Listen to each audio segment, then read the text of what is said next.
ലോകകപ്പ് സെമി ഫൈനലിന്റെ സമ്മർദ്ദവും സൂക്ഷ്മഗണിതങ്ങളും ശാരീരിക മേൽക്കോയ്മയ്ക്ക് വേണ്ടിയുള്ള ഡേർട്ടി ആക്ഷനുകളും നിറഞ്ഞു നിന്ന ആദ്യ പകുതി. അർജന്റീനയും ഇംഗ്ലണ്ടും തമ്മിലുള്ള ഫുട്ബോൾ മത്സരത്തിന്റെ എല്ലാ രസവും ഉൾച്ചേർന്ന ത്രില്ലർ സിനിമകൾ തോന്നിപ്പിക്കുന്ന ഒരു ക്ലാസിക് രണ്ടാം പകുതി. അർജന്റീനയുടെ ഡിഫൻസിൽ ഒരു പഴുത് തുറന്നെടുത്ത് മോർഗൻ റോജേഴ്സ് നൽകിയ കുറ്റമറ്റ പാസ് സമർത്ഥമാക്കി വലയിലാക്കി ആന്റണി ഗോർഡൻ പൂട്ടു തുറക്കുന്നു. അതിൽ പിന്നെ നിധി കാക്കുന്ന ഭൂതങ്ങളായി ഇംഗ്ലണ്ട് കളിക്കാർ സ്വന്തം ഗോൾമുഖം അടച്ചു കളയുന്നു. അപ്പോൾ മാന്ത്രികനായ മെസ്സി അവതരിക്കുന്നു.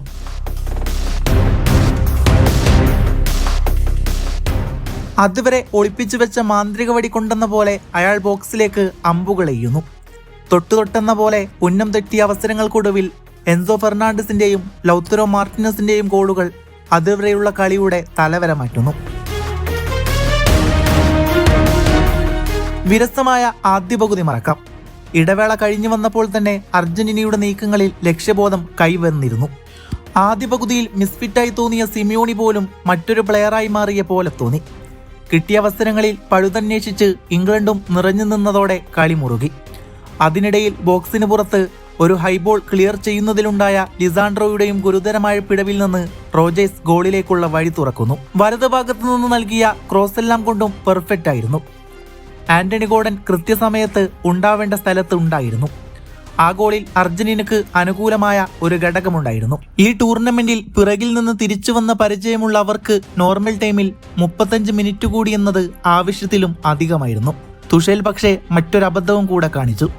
ശേഷിക്കുന്ന സമയം ആ ഗോൾ ഡിഫെൻഡ് ചെയ്യാൻ കഴിയുമെന്ന് വ്യാമോഹിച്ച് എല്ലാ സന്നാഹങ്ങളും കൊട്ടവാതിലിന് മുമ്പിൽ നിരത്തിക്കൊണ്ടേയിരുന്നു.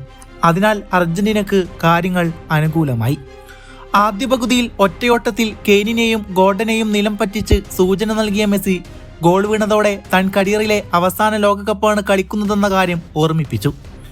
ഇടതുഭാഗത്തു നിന്ന് അയാളുടെ കാലിൽ നിന്നും നിരന്തരം പന്ത് ബോക്സിലേക്ക് എത്താൻ തുടങ്ങി. 1-2 ഹെഡറുകൾ ജോർദാൻ പിക്ഫോർഡ് അത്ഭുതകരമായി സേവ് ചെയ്തെങ്കിലും ഒരു ഗോൾ എപ്പോഴും വരാമെന്ന നിലയിലായിരുന്നു.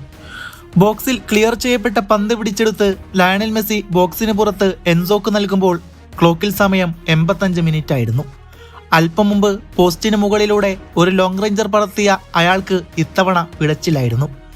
പ്രതിരോധത്തെ കടന്ന് പോസ്റ്റിലേക്ക് വളഞ്ഞിറങ്ങിയ പന്ത് പിക്ഫോർഡ് എന്ന മതിൽ ഇത്തവണ പൊളിക്കുന്നുണ്ട്.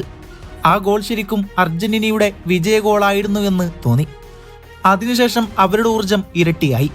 മെസ്സിയുടെ കാലുകൾ ഒരു കൗമാരക്കാരൻ്റേതുപോലെയെന്ന് ഓർമ്മിപ്പിച്ചുകൊണ്ടേയിരുന്നു. ഇഞ്ചുറി ടൈമിൽ കാത്തിരുന്ന ആ ഗോൾ വരികയും ചെയ്തു. ഇത്തവണ മെസ്സിയുടെ ക്രോസിൽ തലവെക്കാൻ പാകത്തിൽ ലൗത്തരോ സ്വതന്ത്രനായിരുന്നു. അടിയന്തര ഘട്ടത്തിൽ കൈവശമുള്ള എല്ലാ ആയുധങ്ങളും പുറത്തെടുത്ത സ്കലോണിയാണ് ഈ വിജയത്തിലേക്ക് ചരട് വലിച്ചത്. പെരഡസിനെ പിൻവലിച്ച് നിക്കോ ഗോൺസാലസിനെ ഇറക്കിയപ്പോൾ എന്താണ് ഈ ചെയ്യുന്നതെന്ന് തോന്നിയിരുന്നു. നിക്കോ പക്ഷേ കളിയിലേക്ക് അർജന്റീനയുടെ വേഗം കൊണ്ടുവന്നു. സിമിയോണിക്ക് പകരം ഡീപോൾ കൂടെ വന്നതോടെ ആക്രമണം മുറുകി. ടാഗ്ലിഫിക്കോയെ പിൻവലിച്ച് ലൗത്തറോ കൂടെ ഇറങ്ങിയതോടെ കളി അർജന്റീനയുടെ വരുതിയിലാകുമെന്ന് ഉറപ്പായിരുന്നു. മിനിറ്റുകൾക്കുള്ളിൽ അവയെല്ലാം ഓരോന്നായി ഫലം കാണുകയും ചെയ്തു. ഇംഗ്ലണ്ട് പോലെ കരുത്തുറ്റ ടീമിനെ പൊരുതി തോൽപ്പിച്ചതോടെ ശക്തരെ കണ്ടില്ല എന്ന വിമർശനവും അവസാനിപ്പിച്ച് അർജന്റീന തുടർച്ചയായി 2ാം ലോകകപ്പ് ഫൈനലിൽ. ഇനി ആ ക്ലാസിക് ഫൈനൽ